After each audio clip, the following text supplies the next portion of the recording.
गती विना नीती गेली, नीती विना गती गेली, गती विना वित्त गेले आणि वित्ताविना शूद्र खचले, इतके अनर्थ एका अविद्येने झाले. स्त्री शिक्षणाचे जनक क्रांतीसूर्य महात्मा ज्योतिबा फुले यांच्या स्मृतीला अभिवादन. महाकारुणिक तथागत गौतम बुद्ध परमपूज्य डॉक्टर बाबासाहेब आंबेडकर यांनाही माझे त्रिवार अभिवादन. मंचावर उपस्थित मान्यवर यांना माझा जय भीम आणि इथे उपस्थित शिक्षकवृंद त्यांनाही माझा जय भीम. तसेच माझ्या मित्र आणि मैत्रिणींना माझा जय भीम. वेद म्हणून नाही आत्मपरीक्षण, आर्यास दूषण ज्योतिमय. आर्यांनी म्हणजे ब्राह्मणांनी जे वेद आणि मनुस्मृती प्रमाण मानले आहे त्यामध्ये आत्मपरीक्षणास अजिबात वाव नाही असे ज्योतिबा फुले म्हणायचे. ब्राह्मणांनी अस्पृश्यांवर, स्त्रियांवर जे जे अन्याय अत्याचार केले त्या अन्याय अत्याचारांची चीड महात्मा फुल्यांना होती आणि त्यांचे जे कार्य होते ते त्यांच्या विरोधात होते. आर्यन शेतकरी, कामगार यांचे हे पहिले नेते होते म्हणून त्यांना आपण आद्य समाज सुधारक असं म्हणतो. सत्यशोधक समाजाची स्थापना त्यांनी केली.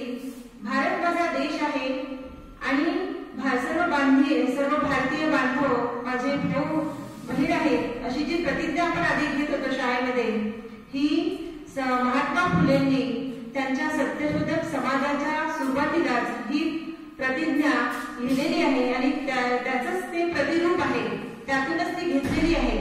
आणि सत्यशोधक समाजाच्या प्रत्येक कार्यकर्त्याला, प्रत्येक सदस्याला त्या प्रतिज्ञेचं शपथ प्रत्येक वेळेस घ्यावी लागायची आणि त्यानुसार वागावं लागायचं. इतके स्ट्रिक्ट आणि प्रामाणिक असे महात्मा ज्योतिबा फुले होते. त्यांना समाज क्रांतीचा जनक मानले जाते. त्यांचं वेगवेगळ्या क्षेत्रात खूप योगदान आहे. महात्मा गांधी एकदा म्हणाले होते की मी महात्मा नाही, खरा महात्मा फक्त एकच, महात्मा फुले. त्यांचं साहित्य क्षेत्रातील योगदान फार मोठं आहे. विचारवंत म्हणून विपुल वैचारिक साहित्य त्यांनी लिहिलेलं आहे. नाटक, काव्य याही क्षेत्रात महत्वपूर्ण असं कार्य महात्मा फुलेंनी केलेलं आहे. तृतीय रत्न हे त्यांचं जे नाटक आहे फुल्यांनी लिहिलेलं, हे एक सामाजिक नाटक आहे आणि त्यामध्ये जे अस्पृश्यांना आणि स्त्रियांना शिक्षणाची बंदी करण्यात आली होती. असं म्हणायचे की स्त्रियांनी शिक्षण घेऊ नये. जर स्त्रिया शिक्षण घेतल्या तर त्यांच्या जेवणामध्ये अड्या पडतील आणि त्यांच्या घरचे जे लोक आहेत त्यांना सुख समृद्धी लाभणार नाही, म्हणून शिक्षण स्त्रियांनी घेऊ नये. तर या विरुद्ध महात्मा फुल्यांनी तृतीय रत्न या नाटकामध्ये अतिशय सुंदर असं नाटक लिहिलं आणि शिक्षणाविषयी जी माहिती आहे त्या नाटकांमधून प्रसारित आणि प्रचारित केली. त्याचप्रमाणे महात्मा फुल्यांनी शिवाजी महाराजांवर पोवाडा लिहिला आणि त्यातून छत्रपती शिवाजी महाराजांना पुनर्जीवित केले असं मला वाटते. गुलामगिरी हा त्यांचा एक ग्रंथ, क्रांतिकारी ग्रंथ आहे आणि तो त्यांनी अमेरिकेतील निग्रो जे गुलाम होते, निग्रो अमेरिकेतील, त्यांना समर्पित असा हा गुलामगिरी ग्रंथ त्यांनी लिहिला. आणि तो भारतीयामध्ये जी गुलामगिरी आहे, जी अदृश्य स्वरूपात आहे आणि अतिशय भीषण अशी गुलामगिरी भारतीयांमध्ये आहे, त्याचा नायनाट कसा होईल यासाठी हा गुलामगिरी ग्रंथ महात्मा फुले यांनी लिहिलेला आहे. महात्मा ज्योतिबा फुले यांनी स्त्रियांना आणि समाजातील उपेक्षित घटकांना शिक्षणाची दारे खुली करून दिली आणि म्हणूनच ते श्रेष्ठ असे समाज सुधारक आहेत. जर महात्मा फुले नसते तर महाराष्ट्रामध्ये साक्षरता ही 100 वर्ष मागे साक्षरतेमध्ये मागे राहिलो असतो. तर कोटी कोटी त्यांना अभिवादन केले पाहिजे की आपण आज शिक्षण घेऊन स्त्रिया उच्च पदावर पोहोचलेल्या आहेत आणि जो दलित वर्ग आहे तो सुद्धा आज पुष्कळ क्षेत्रामध्ये त्यांनी प्रगती केलेली आहे आणि सवर्णांसोबत तो खांद्याला प्रत्येक क्षेत्रामध्ये आपली प्रगती गाठत आहे.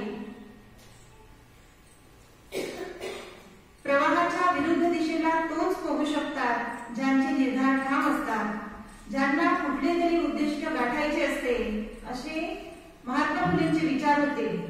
महात्मा फुलेंनी आधी क्षुद्र लोकांना पाणी सुद्धा पिण्याचा बंदी होती. तर महात्मा फुलेंनी आपल्या घरचा हौद तो खुला करून दिला पाण्यासाठी आणि सर्वांना तिथे पाणी पिण्यास परवानगी दिली सगळ्यांना. त्या काळामध्ये म्हणजे पाण्यासाठी खूप त्रास घ्यावा लागत होता क्षुद्र लोकांना.